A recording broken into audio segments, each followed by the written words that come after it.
Hey everybody, welcome to Test Chamber. I'm Kyle Hilliard and Matt Kato is here. How's it going? And we're playing Trackmania Turbo. Oh my gosh, you're going into first person already and you're driving up the side of a wall. Upside, yeah, oh my gosh, this is insane. Here we go. So this series has been around for a while, but this is like kind of is it its debut on consoles? I think it might be, right? You know, I can't say for sure. I know certainly the new systems. I want to say that there was like a Trackmania 2 or something on the older consoles. I think there was a DS one actually, now that I think about it too. I don't know if that counts. But this is the first one that's like the big deal Trackmania, kind of like nicest looking version. It looks cool, man. I'm excited to try this out. Yeah, it's pretty smooth, and when you play multiplayer, there's 4-player split screen multiplayer, and it runs pretty smooth as well. So it's a pretty consistent experience. So what is the game, so to speak? I mean, obviously I know it's a racer, but is it like you're just kind of unlocking tracks and like trying to get first place as much as possible to unlock more tracks? Yeah, you know, and I think there's two things that make this the addictive thing. If you've heard about it and you heard people are crazy about it, particularly in Europe, it's that you can make your own tracks and certainly share those, so you can come up with all kinds of combinations. But it really kind of hits that spot where you're basically just doing a time attack. So it's all about times and medals. Yeah. And you're constantly trying to find those ways to shave off those, nanoseconds and tenths of a second and stuff like that for better scores. So, obviously with the way the tracks are configured, they're trying to do the opposite and trying to throw you off in little subtle ways and work with the game's physics to kind of, again, like you might do like a jump and you might get bumped a certain way. Yeah. And so that's kind of the essence of the game, is really getting that better time. Okay, so we jumped ahead to a new course here. We're shaving off some of the load times and editing, but it's not really like the load times aren't really a complaint about the game because they take a little while for the courses to start up, but it lets you do really fast restarts. Like, right, if you just hit triangle, like, you just start over, right? Yeah, that's at a checkpoint, the triangle. If you want to start over all again, it's circle. Yeah, that's awesome. And as you're going to see here, like, you're going to do this all the time. It's kind of like the Tony Hawk thing where you're just looking for that better run. You can do something. Oh, just missed that beam there. See, that was worth it to restart for that one. Yeah, so it's kind of about like getting the perfect run on these crazy courses. Right? Yeah, and you can see those ghost times for like the silver medals, the gold medals ahead of you, as well as your own. And so you're kind of constantly battling. Oh, there they go. Constantly battling against those. But, it's so easy just to go in, and you really get sucked into putting down those better times. You learn how to drift a little bit better.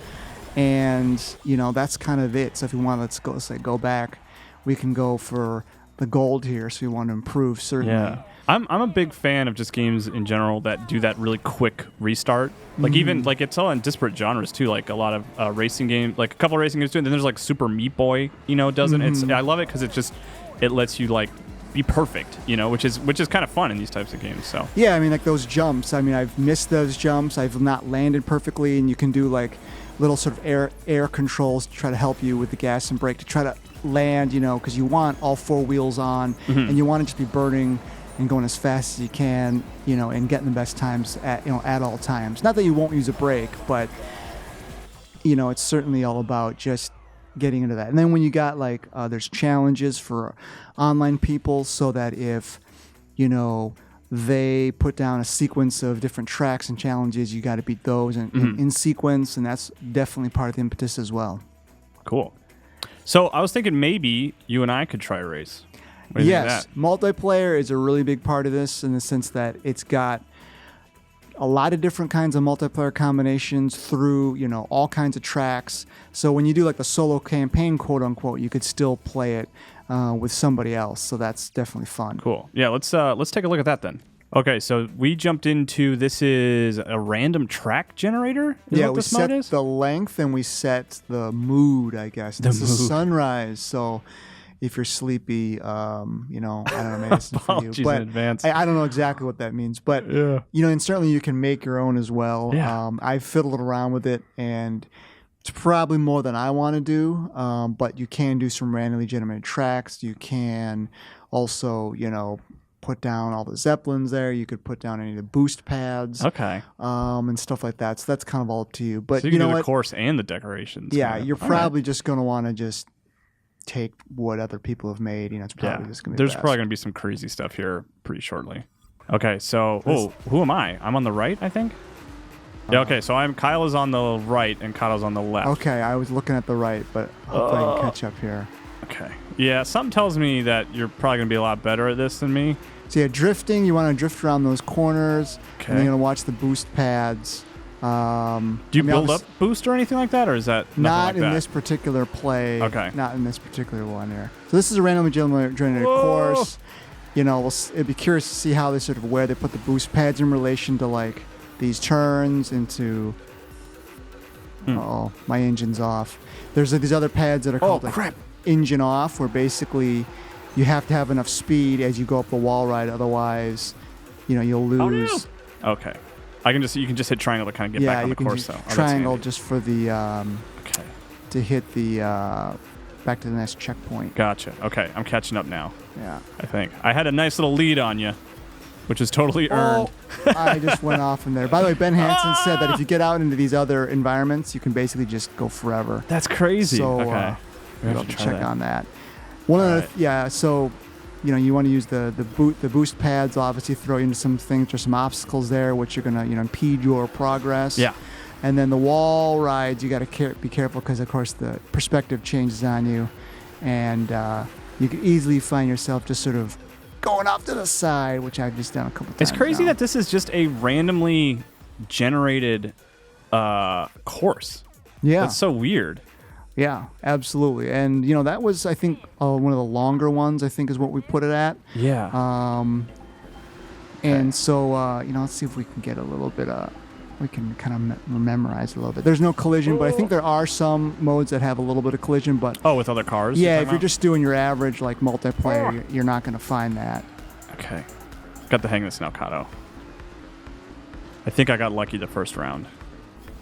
Oh, yeah. So you got to watch in midair. You certainly got to watch your pitch because you can just sort of float yourself off. Oh, do you have some control in the air, it looks like? A little bit, yeah. There are some stunts you can do, which, like, there's some modes. Oh, shoot. Uh-oh. Right over there. There's some modes that have sort of stunts where you'll kind of, like, in a trials fashion, you'll maybe, like, get your car up on a certain sort of block, and then you'll kind of finesse it around. So it's real, like, real tricky kind of stuff, for some of those hardcore fans. They really get into a lot of that. Yeah, I'm getting a little trials, like, flashbacks here, especially with, like, being able to reset so quickly and stuff like that, which is a good thing. That's cool. I like the idea of sort of those that merging with, like, a more traditional racer in a way. And we, certainly talked a lot about, getting the best times, being the fastest. But, like, one of the things I like about this game is that, you feel the physics feels relatively spot on. So, like, right now when I'm not getting fast enough here to sort of overcome gravity a lot of times. Yeah. Those things kind of feel right. Or, like, when your car's being knocked around in midair. I mean, yes, it's an arcade race here, absolutely. But when your car's getting knocked around a little bit in midair, it doesn't feel necessarily like it's cheap that you clip something or you hit something. There's plenty of near misses, but, I generally find when I run into something or I just clip something, it was definitely my fault. So that's kind of the cool thing, too.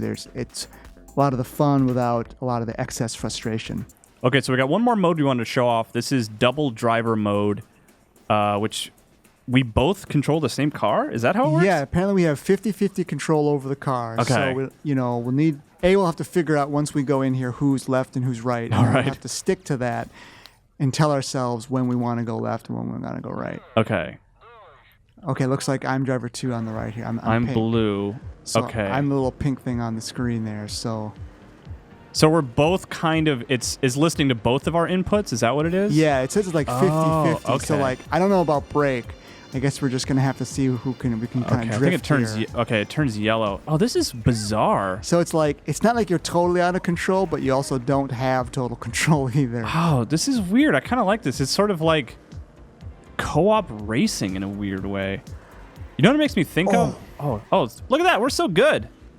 Okay, never mind. No, we're not. Pop it up. We can pop it up. There we go. There we go. Teamwork. All right. Oh, yeah. This is weird. There's a mode in one of the Katamari Damacy games where you could both control the ball. It kind of makes me think of that in a weird way. All right. We're going to have to set this up here a little earlier. Let's drift. Okay. Okay. Just kind of squeezing the brakes just a little bit. All right. Here we go. So we did it, man. For like some of those ones I could see for the drift courses or some of the ones that have hard, turns, you're going to have to both be on the same page. That is a weird ass mode, but I like it just because it's so. I don't know if I've ever there's that Katamari kind of reference that I'm sort of thinking, but I don't think I've ever played anything else like that where you're both like controlling a car. That's really strange. And the thing is, you can do it through all the campaign tracks, so you can do it on any of the tracks you can play in single player.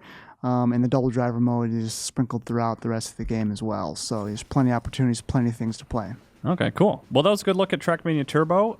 It's out on Xbox One, PS4, and PC. Matt Kato, you're working on the review, so we should see that on the site pretty soon. Pretty soon. Yeah. Okay, thanks for watching Test Chamber.